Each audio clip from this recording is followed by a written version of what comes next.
Hello and welcome to episode 111 of Ready to Mush. I'm Gem G, and with me, as always, the demon to my nightmare, Mr. Kev P. Oh, very on topic. Of course. Yeah, I like that intro. In this week's episode, we have got another guest interview for you. This was a very special one for us because we are big fans of the band. We had a chat with Joey and Kodi of South of Salem. So we had a chat with them ahead of the release of their second album, Death of the Party, which is out on the 19th of January. We had a chat about the fantastic year they had last year and how much support they've had built up over the last few years. Obviously spoke about the new album. And of course, they had to face the quickfire round with those all important questions, including the crisp one. Just also want to say a big thank you to Hannah at Hold Tight for arranging this one for us. And here it is. Right, this episode, we are joined by Joey and Kodi from South of Salem. How you doing, guys? How's it going? Hello. All good. Excellent stuff. We are huge fans, and this is an interview we've been really wanting to get this year. So we are really looking forward to this. Me too. Yeah, thanks for having us. My first question is, how the hell are you guys still unsigned? It's not all totally that nothing's been offered. It's just it's almost by choice now. It's like, why pay somebody to do something you can do yourself? It seems crazy. The band is blown up a bit, but it's not blown up to the point where it's impossible to run. And I think, we wouldn't put it out of the question to sign the right deal when it does become impossible, and hopefully it does. But until then, keep doing what we're doing. Yeah. And so, as an independent band, then, how hard has it been so far to fund kind of 2 albums? Yeah. I mean, difficult. This band has never had, I know a lot of bands, somebody's dad will be minted and pay for everything, which would be nice, but didn't happen for us. Or something crazy. Some people have investors and all sorts of stuff. We don't, but luckily right at the beginning, we're we're in our 30s, so we all had jobs and stuff. So we just kind of self-funded it until it didn't need to be funded anymore. And kind of with, I suppose, over the last sort of 12, 18 months, did you actually expect things to blow up in the way that they did? No, not at all. I think we've been in loads of bands before, kind of little bands together, and we always felt that they kind of had potential, but it might have been guided at the time. And I think when we started this band together, we kind of thought this is actually going to go somewhere. We feel like it's going to go somewhere, but I think it keeps on surprising us.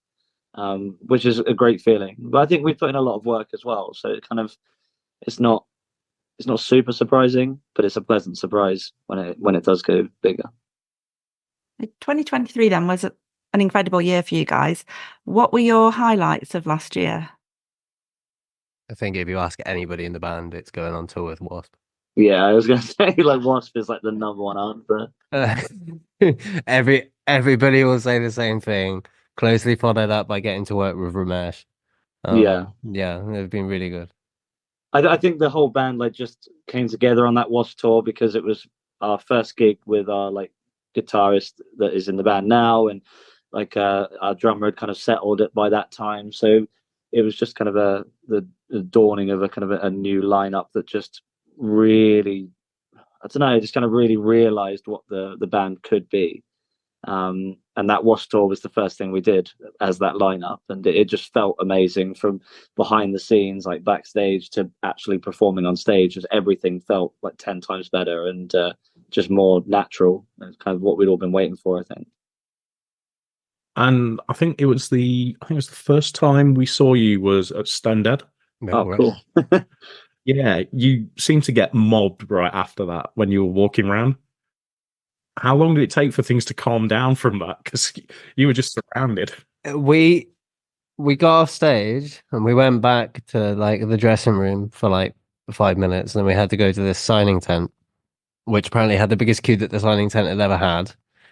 And then we were rushed back off, and there was tons of people waiting to still get stuff signed. So we were like, Oh yeah, it felt awful. Like we were like, we felt really bad. So like Joey like hopped the fence, he wasn't supposed to, and then signed a few things. And then we decided to go back to the dressing room, get changed, and then go to the merch and sign anything that was left over. I reckon it probably took us 2 hours to walk from the entrance of the festival to the merch, which is probably a 2 minute walk. yeah, because it was been stopped. Right? But it just took like every time, just kept getting stopped, and we're not going to tell anybody no. So yeah, it was fun. It was definitely, as far as festivals go, the best experience any of us probably ever had. Yeah, it was really well put together. Like Chris and all the guys there have done a great job. yeah, it's just so organized, and like everything you ever disliked about playing a gig, like anything that ever went wrong, they'd already thought of it and thought of a fix for it. It was just so nicely run, and then all the fans were just like so nice. Like everybody's there, like just to have such a nice time. There's no kind of problems, and it's just just a really really nice atmosphere. But it did take a long time for us to get back to the Met. Something else from last year I just wanted to ask about was Rockfit. Cold Day in Hell got picked as one of the Rockfit New Blood songs. I think it was last August. I just wondered how that all came about. Were you just approached to be part of that? I think they were doing like something where it was like the people that were all a part of it could submit songs. And the lady that was running it and stuff seems to be a big fan as well. And it's just like, it just popped off. And then I got like sent this video of everybody doing this thing to it. And it's crazy. It was really exciting to see, really fun to watch. And it's like good that people are like just finding a way to keep fit, and nice to be a part of it. Yeah, definitely. It's just weird when these kind of different things happen that you don't have in your normal life, and then they're connected to you suddenly by music or by your band. It's just like, wow, like it's a completely different life to what I mean, I avoid the gym at all costs, as you can probably tell. Yeah, I've been doing Rockfit for a while myself, so I was enjoying doing the routine last year. That's awesome. Bournemouth, so where you guys are from, the metal scene there seems to be pretty big. Is that something that you've kind of found as well? Is it quite a big sort of atmosphere and sort of like venues and crowds? Yeah, we have like 3 like kind of specific, like kind of alternative like nightclubs, like specifically dedicated to it, kind of thing, like clubs and pubs and things. You've got like Zephyr and Anvil, and it's not Anvil now, is it? It is Anvil. The venue's Anvil. Bears Bar. And then you got Bears, and you got there's actually like 4, like, and they're all on the same road as well. So you've got kind of this little kind of rock strip in Bournemouth. And then on top of that, there's more venues as well. There's like other venues where bands can play, and there's like the Horsemen and stuff like that. It's crazy. There's a lot going on. Yeah, Chaplains.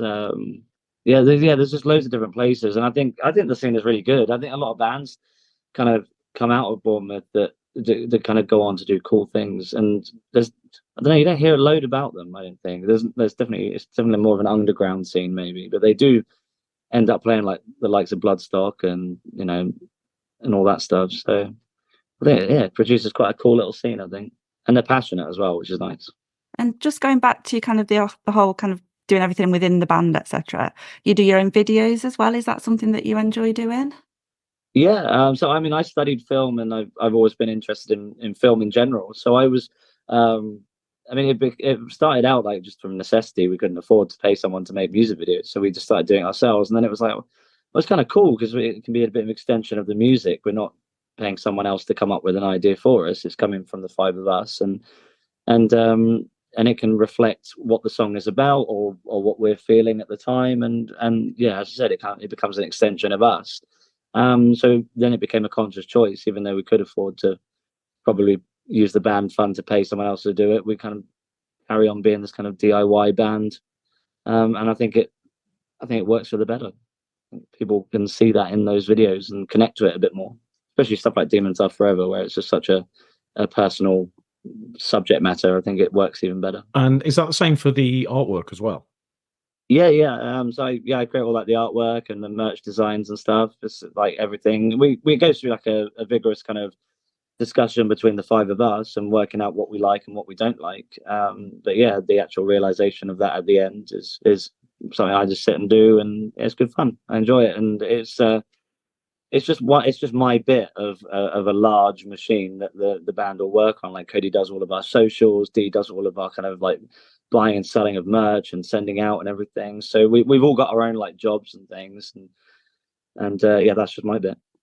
And how does it feel now seeing fans with South of Salem tattoos? Because I've seen them with logos with lyrics tattooed on them.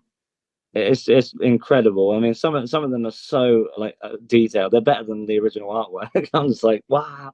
But yeah, no, it's so nice to see. And my dad's got one.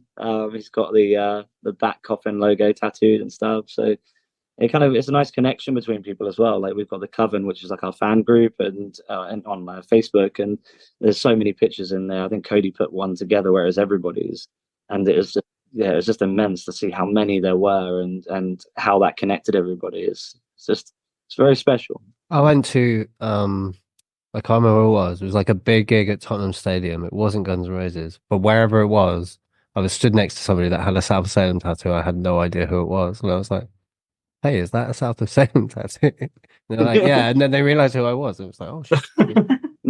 Yeah, that's the weirdest thing when it's someone you don't know, like when you haven't when you haven't spoken to them, and then they've got something, and you're just like, that's crazy, because that is just solely based on the music or a live performance that they've seen. That's not based on a connection to us as people. They love it as an entity, which is an amazing feeling, and it does seem even more surreal when it's like that.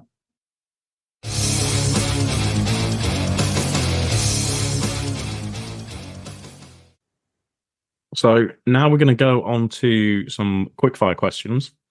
Sure. So whatever comes into your mind, just go with it. This always goes horribly wrong with me. Yeah, I don't have a quickfire brain. That's the problem. Okay, so who is the most famous person you've met? See, I told you we're not. I was trying to think. I've met quite a few famous people, I think. I'm trying to think of one that's not a musician. Yeah, because like I've kind of met, but I've met Nigel Mansell. That's pretty exciting. that is cool. I want to meet Nigel Mansell. Yeah, well, I'm trying to think of someone. Matthew Lillard, the actor, played Shaggy and Scooby Doo on screen. Yeah, he's really, really nice. Like, he's a really cool guy. I'm trying to think of other non-musicians. Yeah, that's probably the most famous, I guess. Maybe. Oh, David Arquette. I met David Arquette. What are your favourite crisps? Salt and vinegar discos. prawn cocktail. See, that was a quick one. We definitely know more about Chris than we do famous people. Yeah, well, it's most riders in the country of the UK are just made up of different kinds of crisps. You get used to it. Yeah. What was the last song that you listened to? I can tell you. Let me open my Spotify and see what's on it. I can't remember. My last one was an acoustic rendition of one of our songs because it was at practice, ready for our acoustic tour. Mine was Like a Stone by Audio Slave. Oh, excellent choice. Oh. Yeah. Absolute banger. If you could only eat one food for the rest of your life, what would it be? I know what you're going to say, Joey. Let's hear it. It begins with S. Yeah, it certainly does. Is that the right one? Does, is that what you're thinking? Spaghetti bolognese. My wife's spaghetti bolognese is pretty damn good. I've known Joey for like over 10 years. And like now if I'm at his house and it's like a meal time, it's spaghetti bolognese. I'm like, you cut this man open, he bleeds Dolomio. Let me tell you what. For me, It's true. For me, my favorite food in the world is probably pizza from a place in Bournemouth called the Mario's. It's really good. What has been the most random kind of touring or gig incident that you've had? What, like a specific occasion on tour? Yeah, or the whole tour. Or any tour, any gig, anything kind of stand out. I'm trying to think of one I can actually talk about. I'm sure that we did one. I'm sure we did a gig where we were just really unfitting, like in like one of our old bands. Oh god, that wouldn't be. I'm sure we did like a gig. Oh, there was that one where didn't we do like we did a gig when we were like when Kodi and I first met and we were doing a band together. We had a gig where we were told it was a normal gig and we got booked to be like the headliner, and we were like really young and naive and stupid. And we went all the way. It was like Portsmouth or something like that. And we went all the way there, and then we waited and got on stage just in time to do our set. And then like 3 songs in, they were like, "Okay, stop!" And it turned out it was like a talent show thing. At a school. At a school. At a school. It was like Yeah. the weirdest thing. I Like, remember and we that. had no idea. Yeah, it was so weird. And we like played, and we were like, "Oh, we haven't finished." And they were like, "Oh, each contestant only gets to play 3 songs." And we were like, "We didn't even know we were contestants. Like, we just got booked for a Oh gig." yeah, and they were like, "Yeah, you'll find out if you win at the end of the night," and we just went home. That's right. Oh my god, yeah, that was the weirdest thing ever. Yeah, it was pretty weird. What's the worst job you've ever had? Being a chef in a kitchen, that sucked. I'll never do that again. Split shifts, boiling hot, burning your hands consistently as well. Not great for playing guitar. No, yeah, like call center customer service kind of thing for an insurance company. Just being pelted with complaints day in and day out about something that you agree that the company's probably wrong about, and you're just like, "Oh, this is so disheartening." Completely thankless task. Yeah, they only ever ring to complain about something. No one ever rings up going, "Hey, got my insurance papers and I'm really happy with everything." Just got to say thanks. What's your favourite film? True Romance. Which one?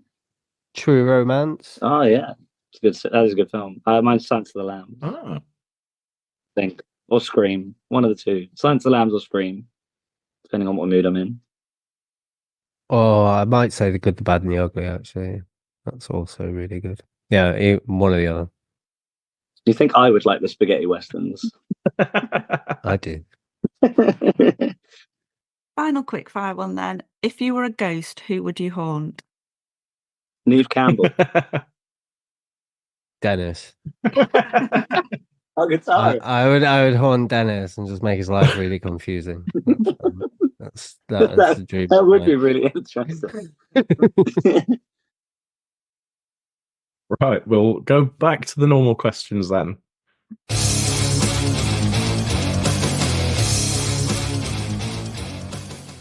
So, new album, Death of the Party, is out 19th of January. Yes. How long has the album been in the making? Well, when do we record?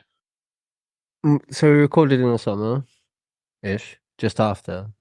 And we were just jamming songs all the way up until that point. Like from the end of the last album, really, we were just kind of like, Kodi was collecting up like riffs and I was collecting up lyrics. And then it was probably about a month before we went to the studio. We thought we should probably put some of those together. And we're like, okay. Yeah, we did it. So we work really well under pressure. We kind of do that on purpose, I think, because we like working under pressure, and we just tend to get more creative then when there's a bit of a time limit, I think. Yeah, I think if you have like endless amounts of time, you'll just get super self-indulgent and just like you'll lose like whatever magic it is that it happens when you're just like forced to do something. I don't know, but it does work for us, whatever it is. And in terms of creating the album and recording, did you do anything differently this time around from the first album? Yeah, I mean, we used a totally different producer. We started out intending to go in with Scott Atkins, who did the first album, but he is recording a lot of Cradle of Filth, so he's super, super busy. They take, you can imagine the arrangements of a Cradle of Filth album to take a lot longer than a South of Salem album. So we were looking around. It was like only one other producer we really wanted to use, and that was Ramesh, and he thankfully was very interested in working with us too. So it just made for a totally different experience. I think last time it was like Joey was there the whole time and we all kind of recorded with the producer and Joey. It was a very small studio, whereas this time like everybody went for a couple of weeks and we like smashed it out and everybody stayed the whole time. So it was a different experience. It was just a different way to make a record. It was cool. And what can everyone expect from the new album?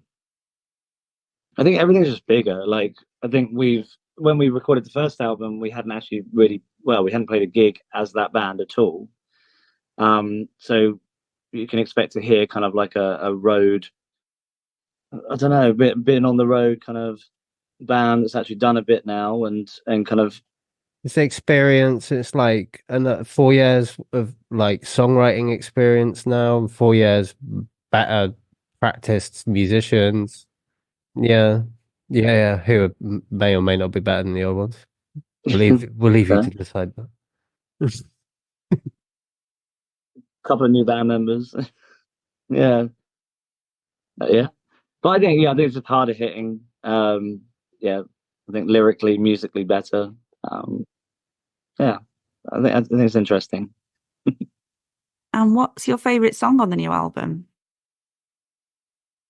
It changes all the time, which it did on the last album, which is good because that did well. But I think at the moment mine's Hellbound Heart. It's just I like the vocals on that one, so I like this kind of got this kind of synthy kind of vibe in it, which I quite like. Mine is.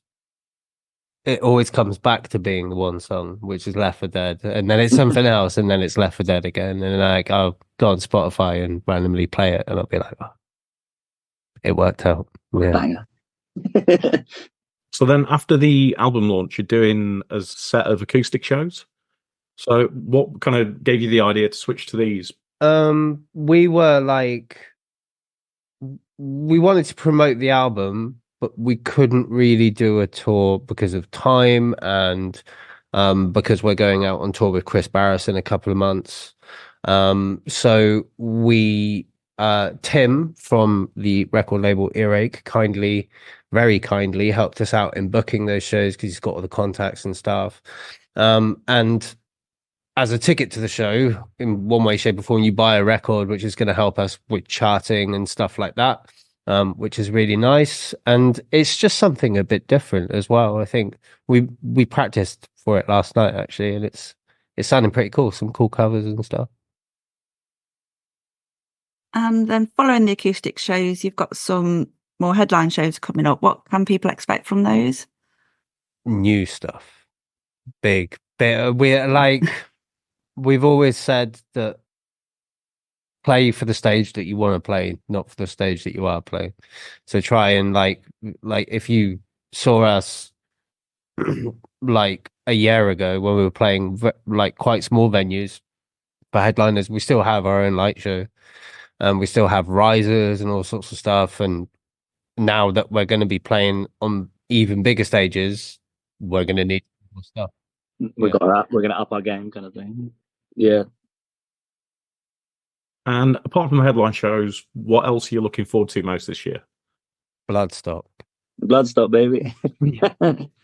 Yeah, we're going up a stage in Bloodstock. So it was like one of our first gigs. We were kindly invited to play the new Blood stage, and this time on the Sophie Lancaster stage, which is amazing honor to be part of that anyway.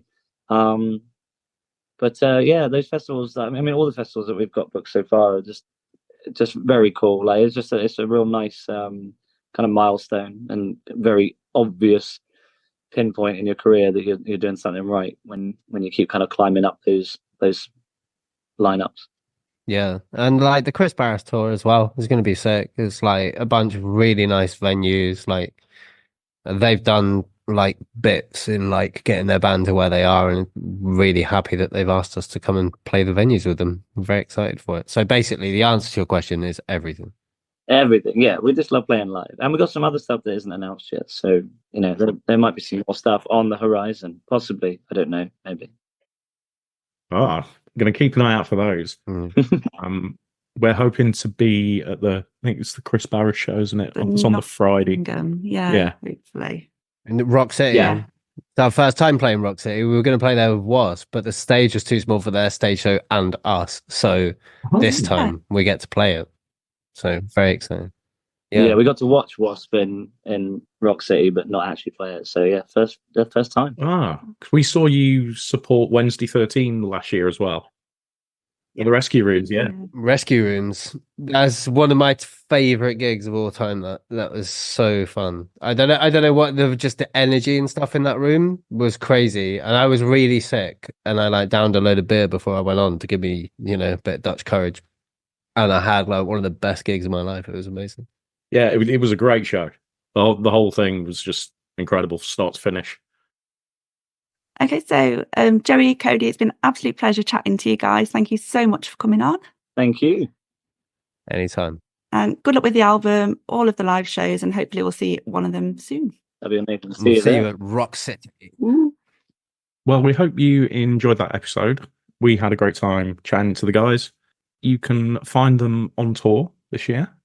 They're doing a set of acoustic shows first, where you can purchase vinyl, CD, and get it signed at Bristol, Southsea, Southampton, Liverpool, Kingston, Leeds, and Nottingham. They're also at a few festivals this year. Bloodstock, like we already said. And they're on tour with Chris Barris through the country.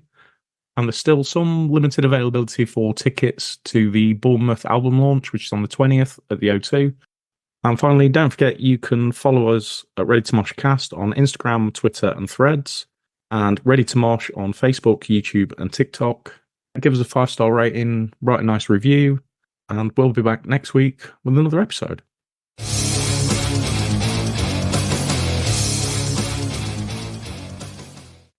Make it mosh move.